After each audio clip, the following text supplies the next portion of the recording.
In today's tutorial, I'm going to show you guys how to hopefully resolve the dnsapi.dll, otherwise known as DNS Client API DLL. So basically, if this is an important part of Windows, and if you're experiencing a DLL is missing error associated with it, this tutorial should hopefully be able to resolve it without too much of a hassle. So we're going to jump right into it, and we're going to start by opening up the Start menu just by left clicking on the Start button one time. And you want to type in CMD. Best match should come back with command prompt. You want to right click on it and then left click on Run as Administrator. If you receive a user account control window, you want to select yes. Now it says elevated command prompt, you want to type in SFC space /scan now.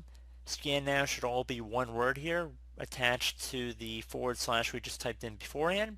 So again, SFC space /scan now. Then you want to hit enter here. So this will take some time to run, just be patient.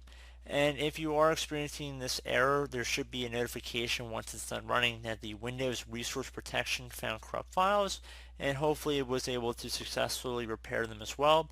There will be an output location for the files as well. You're more than welcome to read it. This is not going to only detect this kind of error, it could detect other system integrity issues as well. So this is a pretty safe utility. Like you guys can see, it's built into the Windows operating system. If you have not already used it before in the past, it's a pretty common command. So I do hope this brief tutorial was able to help you guys out, and I do hope to catch you all in the next tutorial. Goodbye.